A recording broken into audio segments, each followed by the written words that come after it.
A generation of baseball players is growing up not just with the data right there for them, but they are playing for the data. They are trying to throw pitches that have a certain amount of IVB on them, and they're trying to get to a certain exit velocity when they swing. It's teaching baseball players to maximize their capabilities physically. But on the other hand, it's not teaching them to play baseball.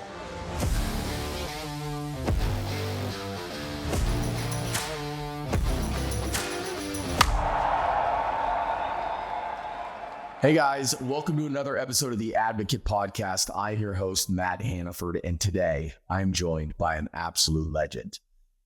If you're listening to this, then chances are you've watched baseball and you've watched ESPN, and this man's face seems to always find its way on that channel. Today's guest, his name is Jeff Passan. He is the guy on ESPN when it comes to baseball journalism. Now, Jeff has over 20 years of experience covering every angle of the game of baseball, and in this episode, he shares his unique insights on how young players can engage meaningfully with the media. We talk about a whole host of things. We talk about the importance of building trust with the media, the ethics behind sports journalism, and how players can promote the game authentically rather than being so hyper-focused on only trying to control their public image. Jeff also offers a powerful critique of the youth baseball system, explaining how the focus on velocity over proper skill development and player health oftentimes leads to increased injuries. Jeff provides thoughtful solutions for how we can prioritize health and long-term growth in today's data-driven baseball environment. Whether you are a player, a parent, or even a coach, this episode is going to offer you invaluable advice on navigating the media challenges of today's game. Get ready for an insightful and engaging conversation with the GOAT, Jeff Passan. I hope you enjoy. All right, we're joined today by an interesting and very familiar face, I feel like, for everybody who's watching on the podcast. We're joined today by Jeff Passan, who is with ESPN. I've known Jeff for many, many years. I think we were first introduced, if I'm not mistaken, through our mutual friend, Tim Brown, when you guys were at Yahoo Sports. That is correct. Yeah. The best man I know. I'm not going to speak for you, but Tim is the greatest, and I miss him dearly and wish he were still my coworker, because he's the best teammate I've ever had. So Tim is such a good friend, I would say that, and this is going to be a backhanded compliment, and I'm going to have to explain it because he's going to call me on this. He's like, really, man? He's such a good friend that even if his books were terrible, I would still read them, but they're not. So everybody needs to go check out the books. But even if they were, I would still read them. He's that good of a friend. Yeah, that's not a backhanded compliment. That's a legitimate compliment. Yeah. Sans the backhand. There you go. Because they are really good and interesting, and he is like the most effortlessly lyrical writer that I've ever seen. And I've been supremely jealous of him back to the days when he was covering the Lakers with Kobe and Shaq, and he would just write these game stories, and I would read them. I was like, who is this guy, and how is he so good? Yeah, I'm fascinated by him too, because he told me this story about him with Shaq and Kobe. And when I first met him, I had no idea he had written for he was on the beat for the Lakers. No idea. And so he's telling me this, and in one conversation, I'm like, wait a second. So we just had a conversation over here about like your days with the Dodgers and talking about Mike Piazza. And then over here, like the Shaq and Kobe days, I'm like, who are you, man? What else do you have like buried in your pockets? So for everybody who doesn't know who we're talking about, check him out, Tim Brown. He is great. But Jeff, I want to kind of dive in a little bit about your world. So you are what I know a lot of us in the industry call writers, right? You're somebody who reports the news. People could call that a reporter or maybe like a journalist, but how would you best describe what it is that you do? I would say my job, Matt, is to gather information.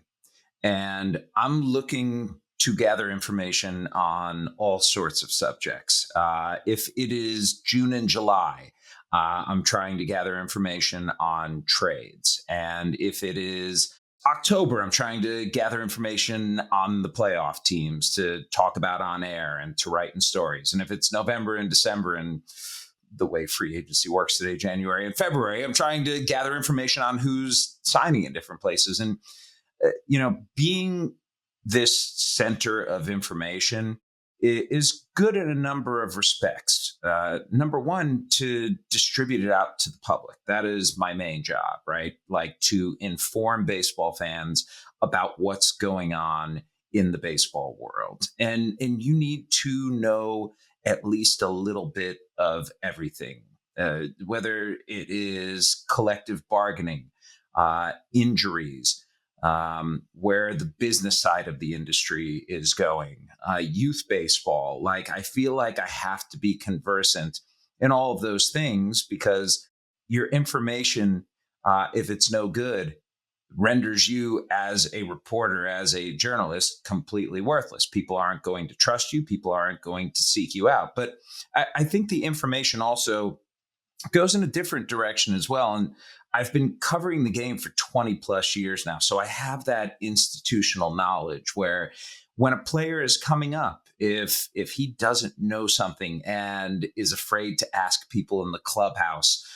or ask his agent out of fear of looking dumb, or ask somebody else who might not know, he can come to me and ask the question. And I like to think that I've created this sort of safe area for players, for executives, for whoever it is in this wide expanse that is the baseball universe, just to have conversations and to be able to say, hey, this is what I know, this is what I've seen, and this is what I believe. And so in that respect, like, information is not just power, it's knowledge, it's the ability to help people. And most of all, it's the ability to, it's not just to deliver news, but it's to deliver information to people's lives that actually has an effect on them. And it's a weird thing to have that ability, right? Where I can open up X on my phone, type 280 characters,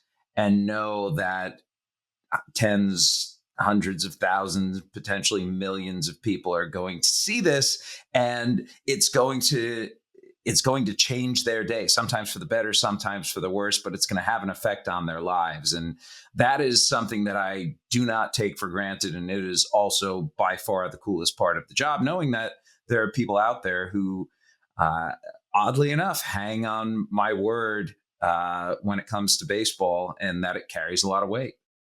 So, you talked about a bunch of different figures that I would say that you have to interact with, right? You talked about front office officials, you talked about players.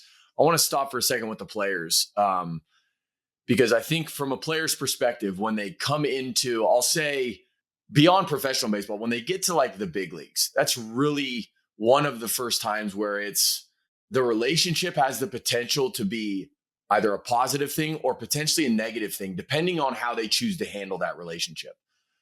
How do you find players when they first get called up to the big leagues? How do you find that interaction with them? Do you sense, are they oftentimes really skittish? Are they more open? How do you deal with like the different personalities also? Yeah, you just have to meet them where they are, and you have to understand what their perspectives are on their lives in their career. There are some guys who are, from the moment they get to the big leagues, they not only feel like they belong, but they want to take advantage of the opportunity that it provides. There are other players who are afraid to say a single word because the way that the culture is in baseball, where you almost have to earn the ability to speak. And then there are people who are in the middle of that. And it's different with players often from Latin America, who are speaking a second language and who may not be as confident with their words accordingly. And I think it's up to the reporter to find out what's important to the player. Like, what do they want to get out of this interaction and out of this relationship? And where can I be of assistance while not going beyond that boundary, where at the end of the day, I'm still going to have to report on news, good and bad, that's happening to them. And look, there are some guys who, if they, take a golden sombrero and you write about it, are going to be pissed off at you. And that's fine. That's understandable. Like, having a bad game sucks. Going through a slump is really hard. But what I always try to lead with is me as a human being rather than me as a reporter, because at the end of the day, the news is going to be the news, but delivering it in a very honest and straightforward and transparent way earned you trust. And that's all I'm really looking for, that whoever it is with whom I'm speaking looks at me and says, he may say some shit sometimes that I don't like, but at the end of the day, he's honest and I can trust him. And I feel like he is looking out for what's best for people. And if when I retire, that's what's on my obituary and on my tombstone, that he was honest and I could trust him. I'll feel like I have lived a very good professional life. Yeah, I think, and I can attest to some of the things that you're saying. Like, I've gotten to know you over the years, and you've always struck me as somebody who, like, you're a genuinely good human being, right? You're not looking Thanks, man. to. No, I mean it though. And look, you're not the only one. There's a lot of good writers that are also good people. For But sure. I find the best ones are ones who have an ability to build a rapport that is fair, right? Meaning, look, and, Hmm. and and I think part of it too is on, let's say, in my specific dealings with you, is part of it is on me to recognize this is a business, right? Part of it is on the player to For recognize sure. this is a business and that you have a job to do. And I'll just use this example. So I was talking to a team recently. One of my clients signed a multi-year contract with an organization. He ends up getting traded, and the team that signed him reaches out to me. He's like, "Hey, man, one of the things he says, he goes, 'Do you hate me?'" And I said, "Hey, man, look, if I hated you, I wouldn't get this business. This is all part of it." No, I mean, look, it was unfortunate that it had to happen, but when you analyze the situation from a business standpoint, it makes sense. My guy was certainly prepared. He was aware that this could happen. So I think sometimes when people get into hot water with writers, they're hoping that the guy is doing something that is one-sided, like, you're my pawn. And that's where I feel like it's a little Right. unrealistic when it comes to your guys' role in the business. The best writers aren't going to be ones that can be used as pawns. That's exactly right. And the thing that I try to fight against most is being a useful idiot. Because here's the thing, there are billions of dollars on the line here, right? Like, this is an industry that creates more than $10 billion in revenue every year. And around half of that is going to be going back to the players, somewhere between 40 and 50%. So we're talking multiple billions of dollars at stake here. And I have an outsized voice, just in terms of showing the public what's actually going on in the game. So, I think in the past, when I was younger and I was just sort of establishing myself doing news, the story, the news break, that was the most important thing to me. And over time, I think I've grown, and it certainly has helped that I've gotten more news, right? So I'm a little more comfortable with myself. I don't have to go chasing after things that may be like on the boundary of what's right. And I think the best example I can give for this is, I understand that when a guy is getting traded, his life is getting turned upside down in that moment, regardless of who you are. If you're a prospect, might be going from the organization that drafted you and away from coaches who have helped build you up, and people for whom you have like intense, strong feelings because they've gotten you to where you are. If it's a big leaguer, you got to call your girlfriend or your spouse and tell your kids, "Hey, we got to move." Like, that's a real thing right there. Those are real human feelings that everyone, not just baseball players, but everyone has dealt with at one point or another. And so the idea that I'm going to prioritize putting that news out there when I have it before a player, for example, has been told. And dude, we just went through this last week, Right. actually. We Yeah. went through this when a player of yours was reported to have been included in a trade, and he was not. Right. And can you, I'm sorry to flip the interview here, but can No, you no. walk me through what that was like? Because my threshold is, I will not report a player has been traded until I have been told specifically by somebody involved with the process that he knows that he's moving.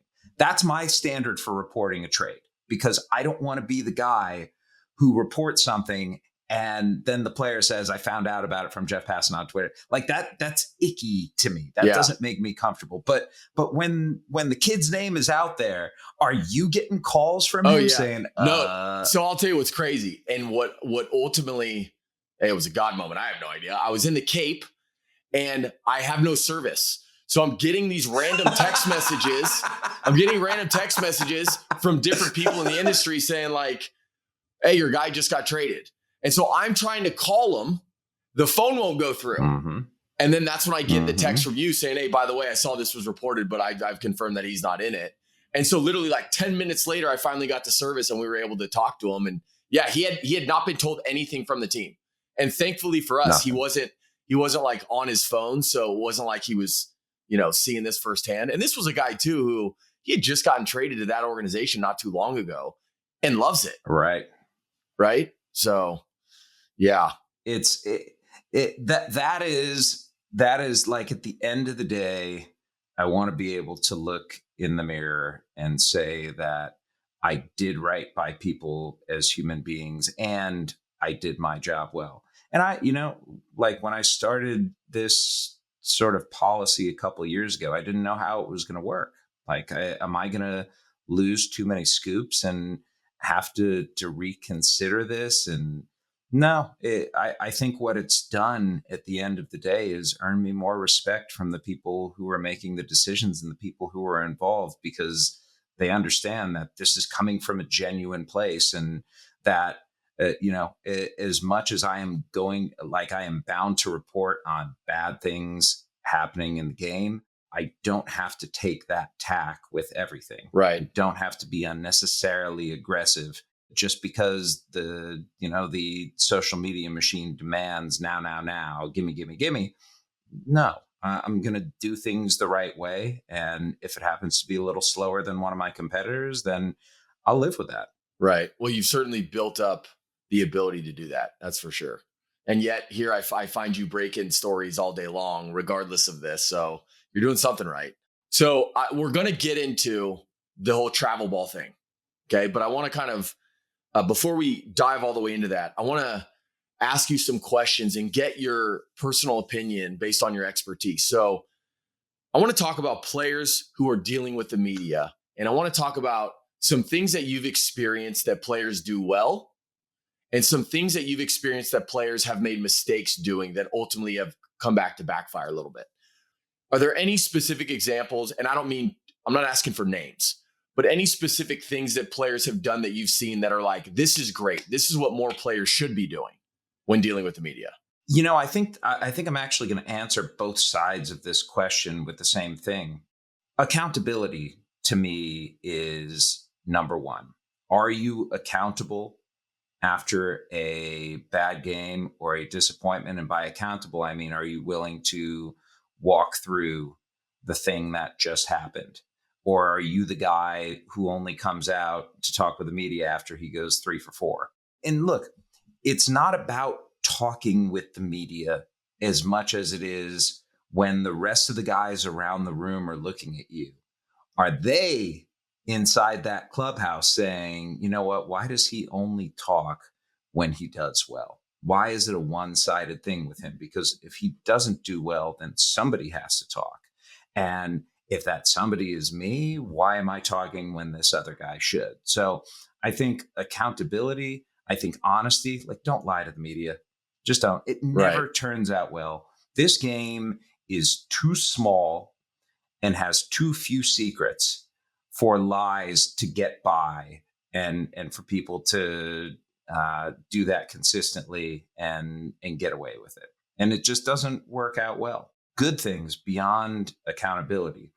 Sometimes you get bad questions, and bad questions often lead to bad answers. But if you are given an open-ended question and you can expound on it and you can tie something from your present and past to that answer, and maybe even speak in story a little bit or give examples, like as a reporter, I'm always looking for details. And the majority of my questions actually come from me trying to be a good listener and hear what a player is saying. Because as reporters, sometimes you tend to get caught up in your list of questions that you have.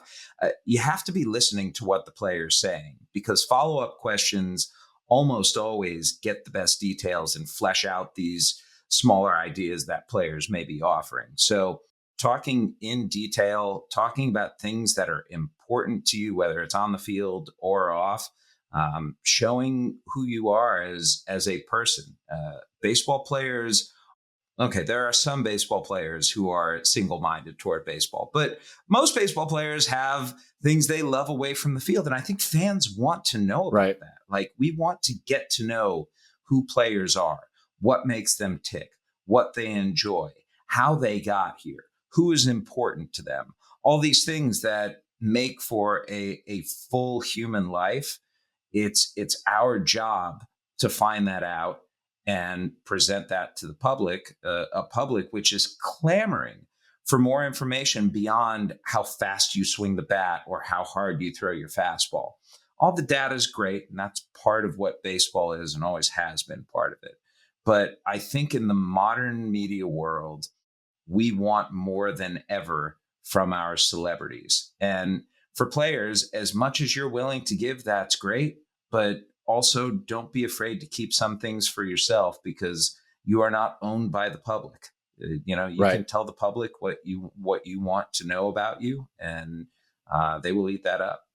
Yeah, I think sometimes players come into this world and they look at the media, and rightfully or I don't know if it's a good thing or a bad thing necessarily. I think oftentimes it gets them into some hot water, but they look at the media like caution, right? Wait a second. Sure. And I get it, but I think if players could get more, I totally get it. I just think if players could get more curious though, and if they said, okay, as you said, all these fans out there, they really want to get to know who these players are as people. And if as a player, you can look at the media and say, look, here's an opportunity for me, right? I just need to be authentic, but take perfection out of it. Because I think what happens is players try to be perfect so much, where they want to have the perfect social media. They want to say everything perfect in the media. They want everybody to look at them perfectly. It's like, throw that out the window right now, because you're never going to be able to control it. If you can look at the media more from a place of like, how can I help everybody get to know really what I'm about? There's a way to do that in a really eloquent way that also like removes a ton of the stress from needing to control this machine that, by the way, is uncontrollable. That's exactly right. And anyone who tries to control his or her social media and put out a perfect version of him or herself is just being foolish. We as human beings like imperfections. Right. Because if there is a perfect person out there, you look at them not like, I aspire to be like this guy, but like, what the hell? Nobody's life is actually like that. No, it's like the Facebook friend you have who's always putting pictures of their kids behaving. No, they're not. No. They're little dickheads when they're not on camera. Like, come on, let's just be real now. And I think, I think what purpose the media can serve for players is made through the relationship that you have with them. I will say this to any rookie coming up to the big leagues: get to know your beat writers. They're going to be there every single day. Like, it's impressive what beat writers do, because they are the chroniclers of this team. And I'm not saying you have to go to them and talk with them all the time, but ask them a question. Ask them about themselves. Be curious. Start a relationship. And that caution that is honestly sometimes warranted, because there are people out there who are looking to do gotcha type stories and who lead with the wrong motivations. But I think for the most part, beat reporters are, it's a mutually beneficial relationship. And it's the sort of thing that if players understand early on what a reporter's job is, right? It's not to be a cheerleader. It's just not. Like, that's not what we do. I cheer for two things. I cheer for quick games and good people. And I hope that good people find success. And I love the pitch clock because games are quicker. Right.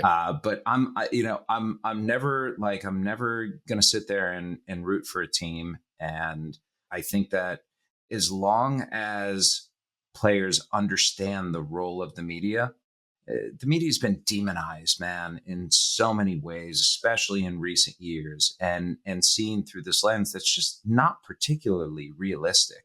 It's easy to demonize the media and to say it's the media's fault, and that's fine. People are always going to go the easy route and try and gather consensus behind something that they can point to and say that's wrong. But no, that's not how the sports media works.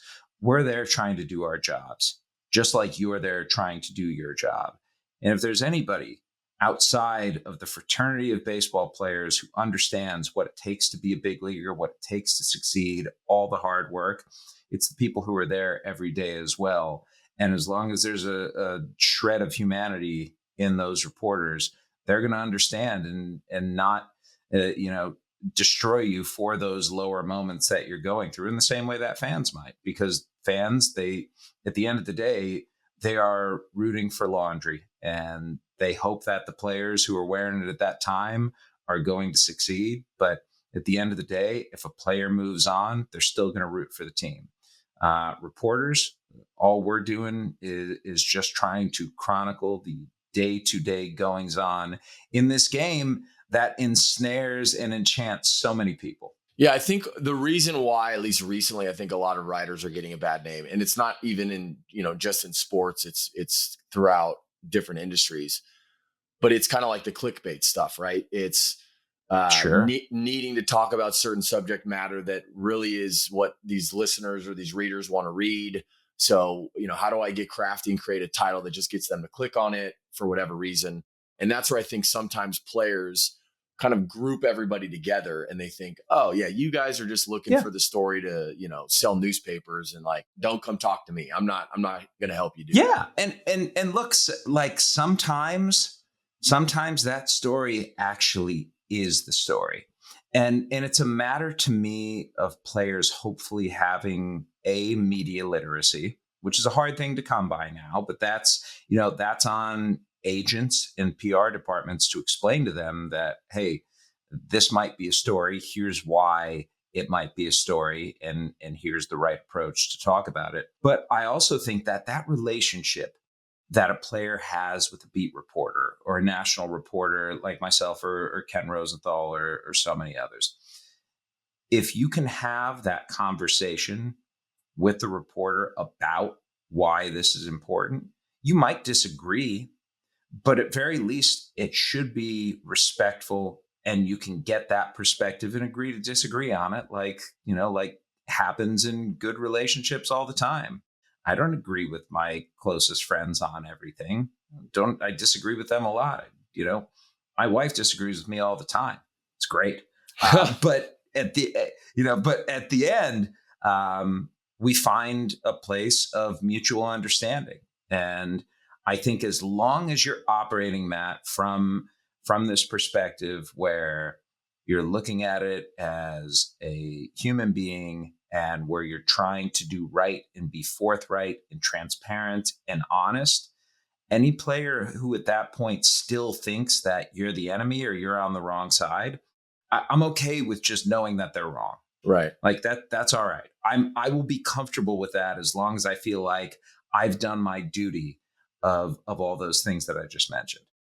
So help everybody understand who's listening, who doesn't know much about your world. Obviously, there's these terms on the record, off the record. Help everybody understand, and I guess this is your the literacy class that you were just mentioning. But what can you share with the listeners about that? So anytime a reporter talks with a source, it's just implied that it is on the record. On the record means when we are talking, I can take notes and I can go and print this with your name attached to quotes. Now, that's not always realistic if you're talking about sensitive subjects, if you're talking about things that you're not supposed to be talking about. There are different areas that you can go to. On background is when information is given to you for you to go out and print, but not attached to a particular name. That is where, background information, that tends to be anonymous sources. Off the record, Actually, we'll go one more. Not for attribution is you can quote somebody, but you can't attach their name to it, right? So you're not attributing what is said to anyone. I try and stay away from, particularly, I stay away from critical anonymous quotes because I feel like it's bullshit to go after somebody And not put your name without on putting it. your name behind it. Yeah, Right. exactly. Like if you're gonna be critical of someone or something, then attach your name to it. I'm not going to launder that. I'm not going to be the useful idiot in that situation. And then there's off the record, which is you cannot put this information anywhere into print. Like even though you know it, you are not allowed to print it. Now, sometimes those conversations where I get off the record information, I'll say, I'm going to go ask somebody else about this. And, if I get the second source here or, get two more sources who are confirming it, I'm going to have to go with it. But it's always like, this is always a dance. And, with information being as valuable as it is, every day, like that's the biggest challenge of my job. The information that I have, the things that I know, what do I do with it? How do I get it into print? When is the timing right? And that's not to suggest that I'm sitting and holding stories to drop at a particular time, but sometimes it takes, sometimes it takes a day or two. Sometimes it takes a week, a month, a year for somebody to be comfortable with you publishing information that you know. And that's why, like, as a reporter, you have to be very good at, I'm not going to say keeping secrets, but of taking that information and making sure that you are using it properly, that you are staying within journalistic ethics, and that you are doing what you should be doing while still respecting the sanctity of your sources. Because, frankly, I am nothing without people talking to me. Like, I don't know anything unless Right. people tell it to me. I can do all kinds of statistical analysis, and I can watch the game and say what I see. But when it comes to information, it pales compared to what I get talking with a guy. If a player's hitting really well, I can say he's hitting 400 over the last month with 8 home runs and 21 RBIs and an OPS of 1250. Anyone can find that. Right. My job is to find out why. What is it over the last month that allowed you to do that? Have you faced terrible pitching? Did you make a change in your swing? How has your approach, if at all, differed? And that's where the asking those questions and talking with people and them trusting you to present this story in the right way goes so far. And that to me is where I think players, as much as players want to control their own narratives via social media, at the end of the day, reporters are the best communicators imaginable. And so while you may be able to tell your story in a certain way, the bet on myself is that I can do it better. And that's how that a lot of times that's how I convince athletes who may be reticent to do stories to do it. I am fond of saying to guys, and this isn't a sales pitch. I firmly believe this is true.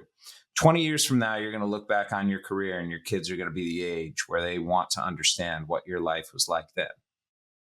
I would like to write a story that tells them.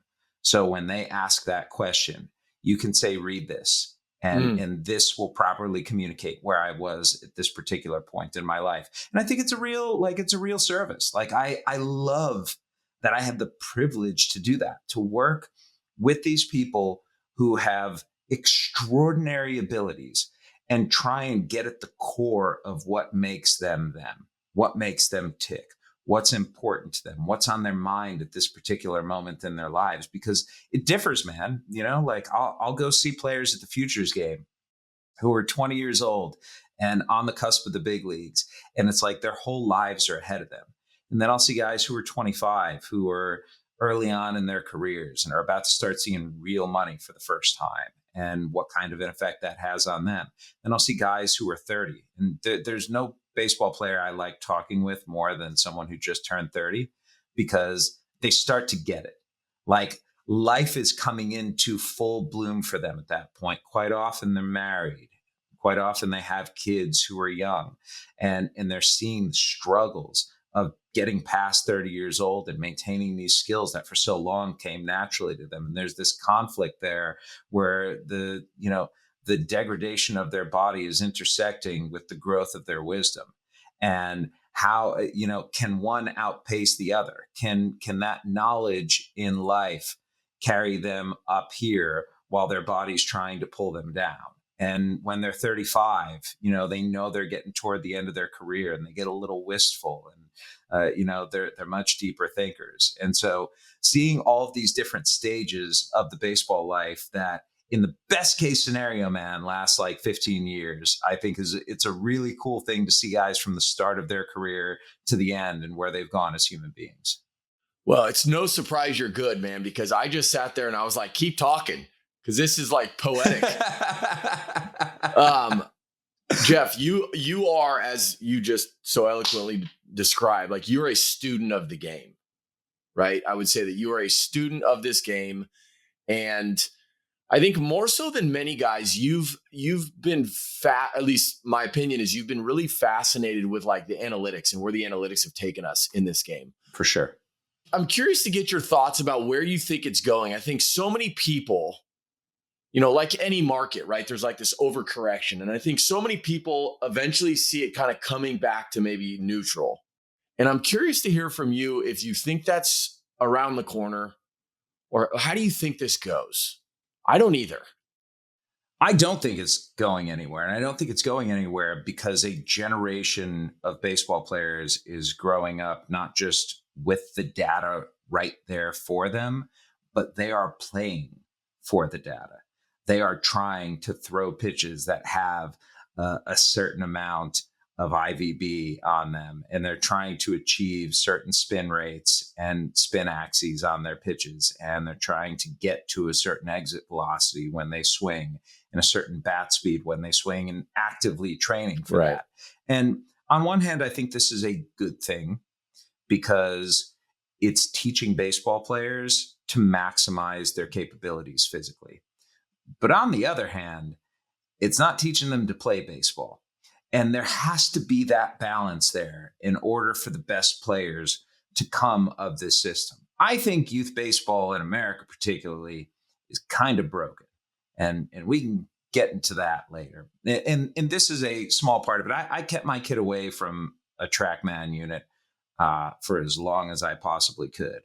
And at some point, he's just like, I need to know where I am because I need to know how I compare to my peers who I'm playing in high school, playing in travel ball, and potentially playing in college. And I also need to know what are the baselines for myself and where do I need to improve. And it was too good of an argument for me to say, no, you're not going to do that. Like it was a very logical thing. My fear, though, was that he is a kid who is like he's a bright kid and he loves math and is good at it, and that he's going to look at those numbers and let them be the guiding light instead of competitiveness, instead of hard work, instead of those skills that you absolutely have to be a successful baseball player. So no, I don't think there's going to be a rebalancing because while this has been a very front office, top down driven thing from the time of Moneyball to right now, where we're going is that this next generation of players is going to be demanding of its organization that you give me the tools that I need to be the best baseball player, and that the coaching reflects that, and that everything that's in place is there to maximize me and maximize my teammates, like what I've gotten in the youth level coming up. Well, so there's an interesting place we're at, I feel like, in this game, because I agree with you. I think a lot of these players have the desire and the passion, and now it's being met with the technology that can also assist them in obviously creating the best version of themselves. But I interviewed somebody, Dr. Keith Meister, and we were talking obviously about, you look at youth baseball today and you look at all the workload stuff and you look at really where we're at in the big leagues, where we're kind of seeing now the result of all of this work. And I said, we were talking about the teams, and I said, look, I struggle blaming a team for this, because all we've ever asked them to do, and I'll use the analogy of we gave them a Porsche, we told them to take it apart and then put it back together and make it faster. And that's all they did. And now they're realizing, oh, wait a second. But when we do that, the tires break down faster, right? The tread is being worn thinner earlier. Okay, well, then what are we going to do about this? And so we're kind of just experiencing this in real time. So to say, oh, the team's to blame, they should know better, I think is crazy. I think it's really on all of us. It's on parents, right? It's certainly on the players to ultimately think about and know, okay, if this is what I'm choosing to do, right? And I'm choosing to throw with heavy balls at 15 years old, then the likelihood that I'm going to blow out by this time is much greater than if I just shut it down for a period of time and whatever. So I just think, and again, one of the reasons why I'm doing this podcast, it's information. I want to give people information so that they can ultimately make the best decisions that they can make. So, and dude, that's the reason that I wrote The Arm, right? It's my book. Yeah. It came out in 2016, and it's about the proliferation of Tommy John surgeries around baseball, both the why and the what can we do, but also with human stories that hopefully serve to show people that, these aren't just like limbs that we're talking about, because that's how we treat it, right? Player X needs Tommy John surgery. He will be out for at least the next year. And in the book, I say, generally speaking, when a guy gets hurt, we hear about two things: when he gets hurt and when he's coming back. I wanted to tell the story of all that time in between and what it entails. And, I look at clubs' culpability here, and I have a hard time saying that they are not responsible, because here's what has happened. And we're just talking with velocity and arm injuries here. Teams realized, because the numbers told them so, that the harder a guy throws, the likelier he is to succeed. Thus, teams started prioritizing hard throwers. When teams started prioritizing hard throwers, guess who wanted to get more hard throwers? College programs. And they wanted that because they wanted the kids to get drafted and knew that was likelier to happen the harder that they threw. Once college programs started prioritizing hard throwing, guess who wanted to throw harder? High school kids, travel ball kids, kids whose parents are listening to this podcast right now and wondering how important velocity actually is, because maybe their kid throws extremely hard, or maybe their kid doesn't and wants to. But that is like the raison d'etre of every youth baseball pitcher right now. I want to throw harder. I want to throw harder because it's going to get me on the radar. It doesn't matter where it's going. It often doesn't matter how effective it is or how often I can get it over the plate. Just the ability to throw the ball. Like, if you want to play Division I baseball right now and you're a right-handed pitcher and your fastball velo doesn't start with a 9, you probably don't have much of a chance, or you have Greg Maddox's command. Like, those are the only two ways in now. And so what's happened because of that, because this has filtered down not just to the high school level, Matt, but down to 14U and down to 12U and down to 10U, where these kids are training velo programs years before they've hit puberty, which is just the most ridiculous shit in the world. But that's what has manifested itself. It begins working its way back up. All of a sudden, kids are getting hurt more and more. And so the college population is having to recruit kids who have had Tommy John surgery, who've had ligament damage in their elbow. And the greatest predictor of a future arm injury is a past arm injury. So you have guys who are getting hurt in high school, and then they go to college. If they make it through college, they're going into pro ball. And there's just a finite amount of time that every ligament has. And I'm sure Dr. Meister said this to you, but Tommy John surgeries aren't lasting as long as they used to. No, we talked about it. Used to be you get tied up and it's going to be 8 years. Now, nope. 3 to 4, maybe, if you're lucky. If you got one. Yeah, exactly. And so the consequence of this decision at the highest levels of Major League Baseball to focus on velocity has a bouncy ball effect where it goes down and then it hits at the bottom and it springs right back up. And you can suggest that the surgeries and the injuries that are happening at the Major League Baseball level right now are not due to how MLB teams are handling players in the present, because they're doing so with more kid gloves than ever, but rather this philosophy that has gone all the way down, and the consequences only bearing itself out once they get to Yeah. So, and I want to make sure I'm clear here. The reason why I say I don't blame teams is I think a lot of people are to blame. I think teams are but totally. one. But here's what I will say. Right now, everybody recognizes, and I would say it's even, I don't know, a couple of years ago, everybody recognized there's a problem here, right? Like the number of injuries, the number of surgeries. Again, you go to these events and you see these kids throwing 100 from shortstop. They got a gun behind the first baseman and they're throwing from short. Like, when does that happen in a game, right? But all of this stuff is happening now and everybody's aware of it. So for me, it's like, okay, now what happens from this point forward? And that's where I am totally comfortable holding people accountable. And 2 years from now, like, what has changed? You guys knew, now it's been a couple years removed. You guys knew that if we continued on this pathway, it was only going to get worse. And yet you ignored it, right? That's where I feel like all you have to do is just look. The average fastball velocity this year has jumped another 0.3 miles per hour to 94.4 miles per hour. Dude, when you were playing and you were facing someone who threw 94, like, that's a god. No question. Right? Like 94 was like straight up dude. And now 94 is straight up mid. Yeah. Like, that is as average as you can get. And so, I don't think organizations have at all shifted their philosophy, because I don't think any has the confidence to believe that they have the ability to draft command and control pitchers and turn them into effective big leaguers. All you have to do is look at the ERAs for guys who are throwing 90 or below. They're not great, and there are not a whole lot of them left. And so because of that, listen, clubs at the end of the day, no matter what their philosophies may be, are going to follow the numbers.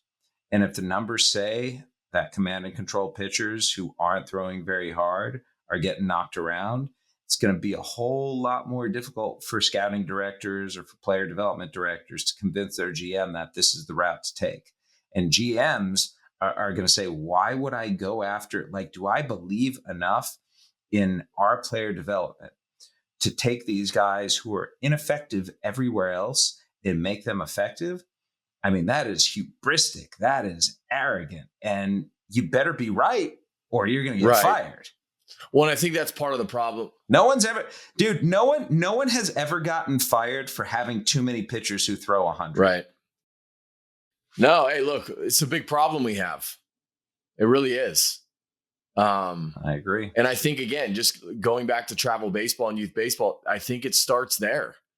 But, again, one of the things Dr. Meister and I talked about is he said, nothing is going to change at the youth level until it changes in the big leagues.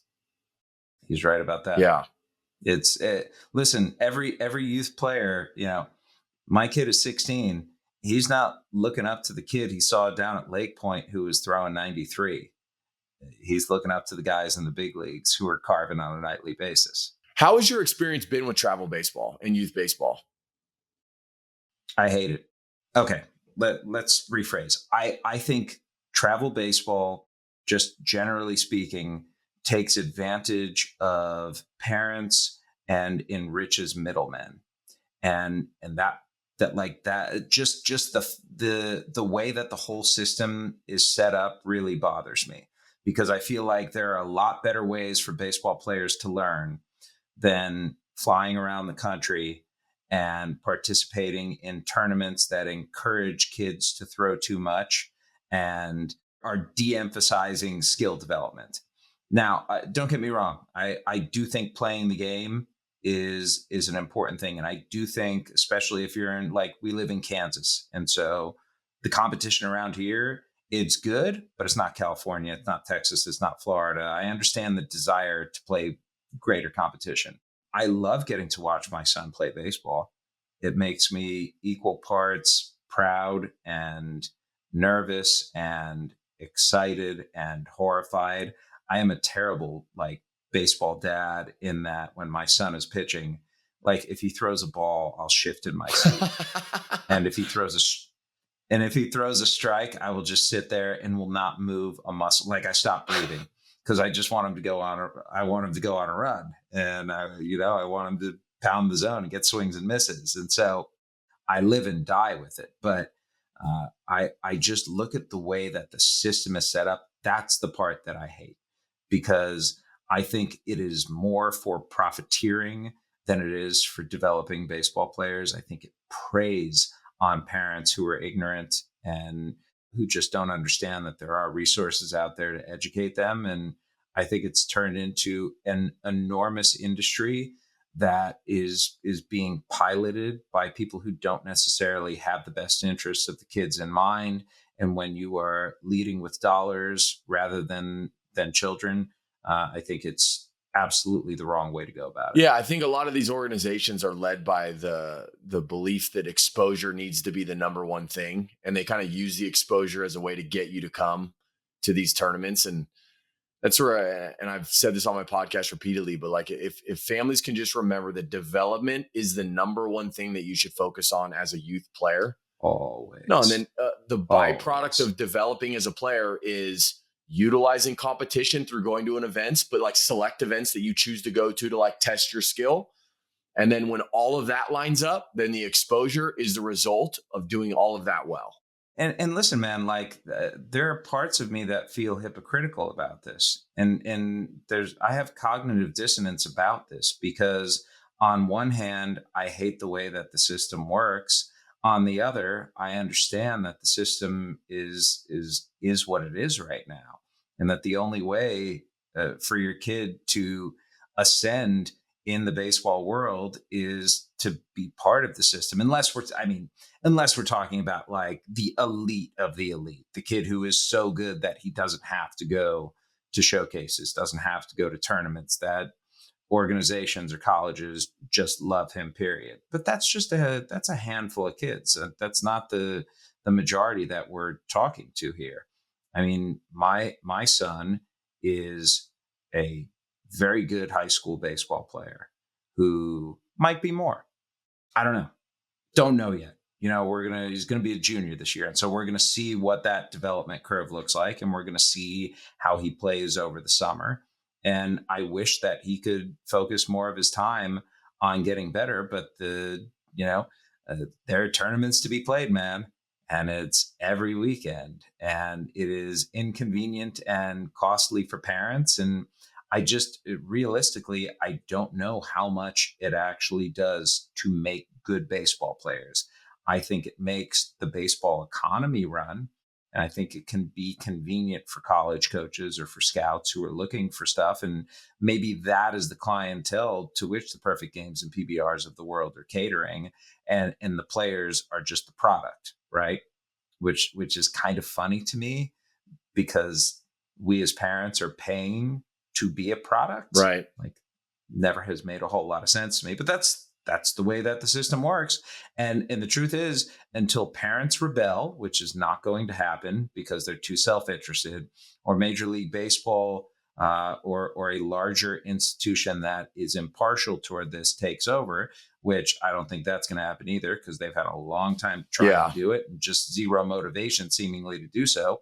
This is what we're stuck with. And so as a parent, I just try to make the best out of a very imperfect system. Well, and you have the luxury too of, look, you see firsthand kind of the underbelly of baseball as a business.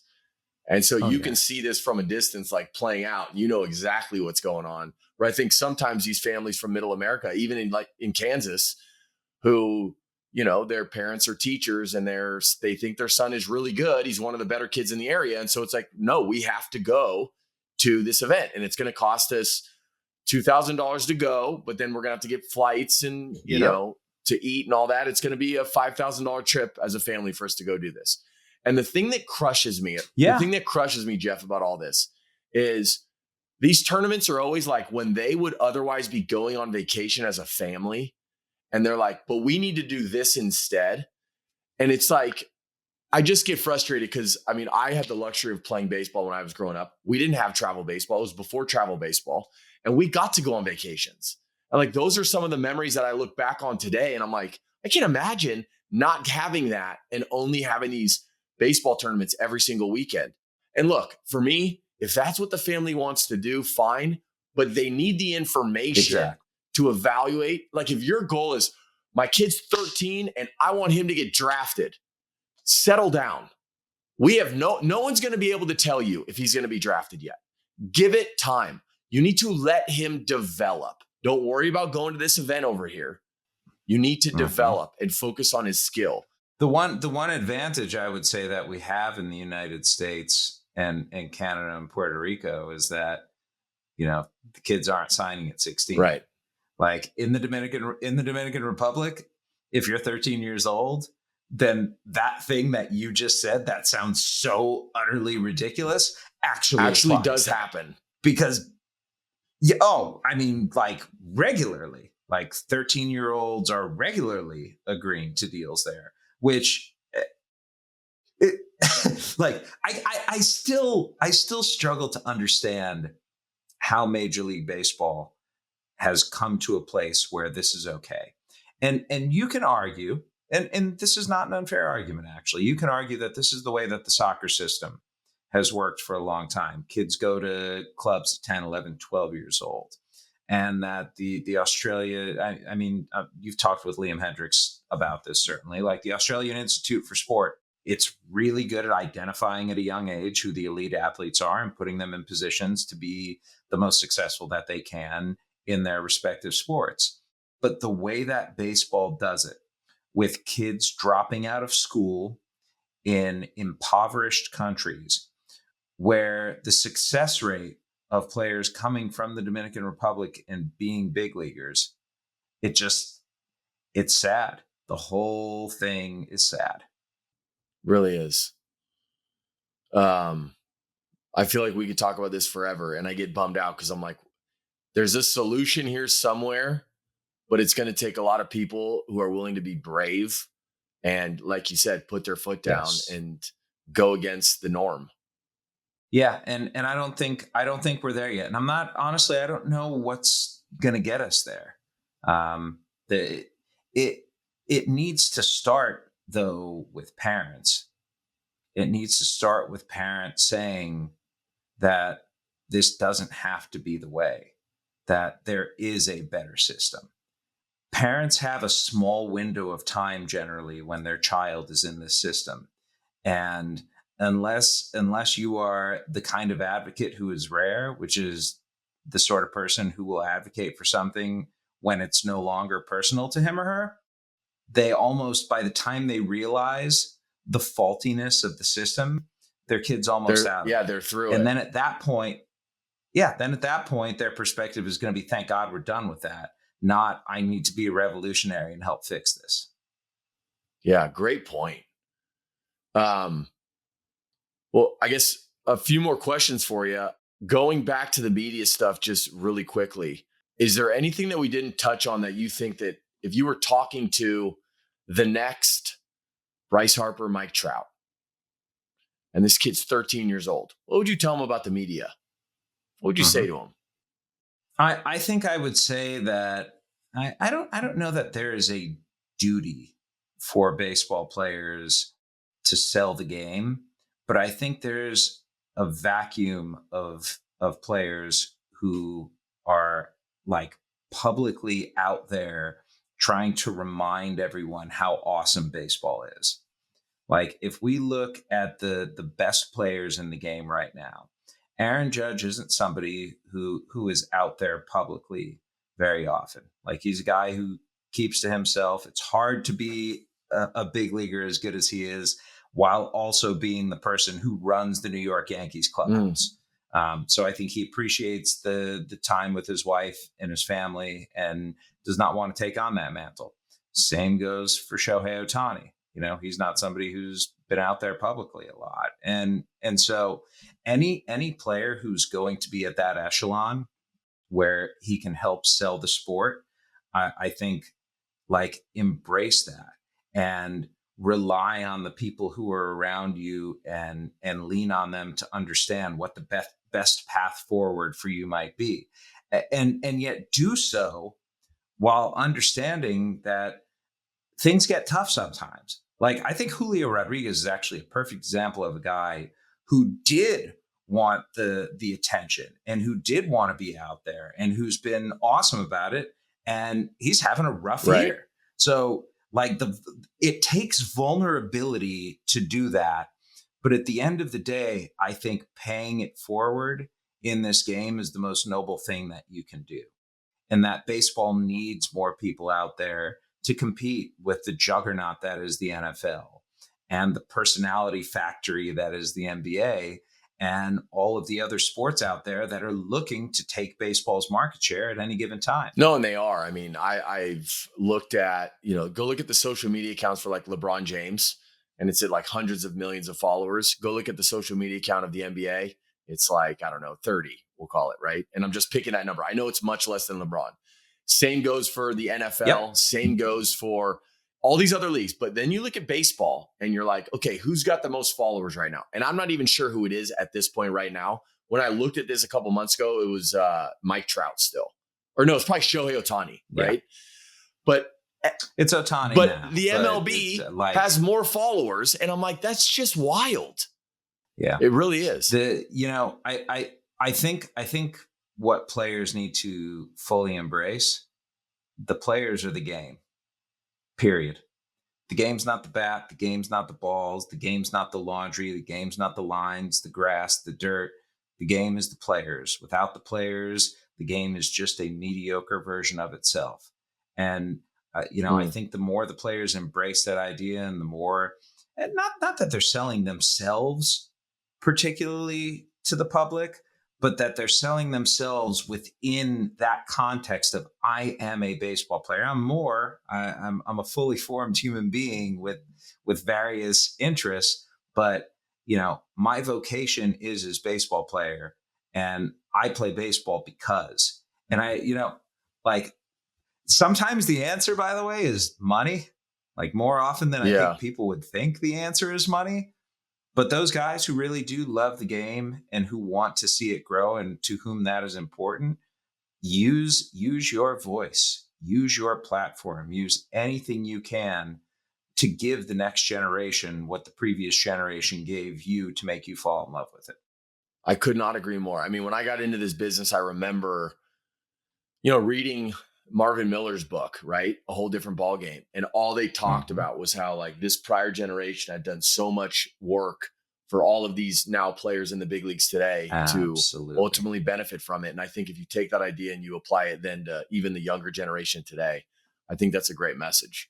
Brother, this has been great. I feel like the media conversation is such an interesting one. It's such an overwhelming one. And I think oftentimes it's like money, where people don't want to acknowledge that they don't know anything about it. They'd rather go forward. They'd rather go forward saying, oh no, I know how this works. And then they find themselves in hot water when they, enter into it for the first time. So I think this was great. By the way, I probably didn't address this, and I think we know in 2024 that words matter, right? And words can get you in a lot of trouble. And that's where I think young players especially are fearful about it, that they're going to say the wrong thing and that a reporter is going to run off to print something that they said that may come off the wrong way or may not be particularly reflective or maybe taken out of context. Those are all understandable fears. But talking with reporters about how to speak with us and about the proper things to say to get your point across, or using something like, hey, can we go off the record for a second? Because I want to run this by you and I'm curious how this is going to land. Early on in my career, Orlando Hudson, second baseman with the Diamondbacks and White Sox. O-Dog. And, good ball player. Yeah, O-Dog. Jermaine Dye had just come off a really good season and got nothing in the free agent market. And I was talking with Orlando Hudson about this, and he talked essentially about how Major League Baseball mistreats black players, and that Jermaine Dye's contract situation was the latest, like it was the latest example of this happening. And I hear him say that, and I'm like, holy shit! Like this is a big deal. This is a big story. So I ran back upstairs, typed it up, ran it. Quotes blew up. I think I was working at Yahoo at the time, and it's all over like the ESPN ticker. And I'm like, yeah, like good job, Jeff. Like that's a good scoop. What I didn't do was be a human in that moment. And people get emotional sometimes, and people say things that they don't really deep down believe or don't understand what the consequences of saying those things are going to be. And so when I'm having a conversation with a guy now and he says something like that, I always follow up with like, why do you believe that? And are you sure that this is the sort of thing that you want to say publicly? Do you feel strongly enough about this? Have you thought through the consequences of saying this? Because I don't ever want someone to look at something I wrote and say that's clickbait, that's gotcha journalism, that's you just trying to create a headline. Because when it comes to feelings, whether it is race, whether it is politics, whether it's any of the hot button issues, I want to be able to have those conversations with players and to understand where they are. And I can't have that if they are fearful I'm going to turn around and do something that specifically is intended to try and trap them. If a guy feels strongly enough about something that after we've talked about it, he says, yeah, I understand, go ahead and print it, I feel comfortable that I am reflecting accurately the way that this person feels. And that sort of thing, that is going to come when you can have that type of relationship with a reporter where you can talk things through the same way that you would talk them through someone you've known for 5 years. Well, yeah, if a player's ever complained with a writer, oftentimes it's like, well, he asked me this question, I said it this way, and then he wrote it totally different, right? Now, I'm also smart enough to know, are you remembering it the right way? Is this like your perspective now? Because there's blowback. Obviously, there's all these different facets that come into play. But I think if you just take that idea and when players get frustrated, oftentimes you're like that thing that you said, like you'll check in with them. Hey, have you thought about this? Like it gets cleaned up in that moment so that you're protecting against that player ever coming back being like, what the heck, man? Like I didn't say that, or I didn't mean that, or you never told me you were going to write that. I've actually wanted to ask you, do you ever get players who didn't realize you were on the record? You write something and then they come back to you and be like, dude, I thought we were off the record. Used to happen, but I have turned into such an over communicator on that subject because when you're at ESPN and you are seen as the guy on a particular sport, and I think when it comes to news and stuff like that, that's sort of the way that I'm viewed.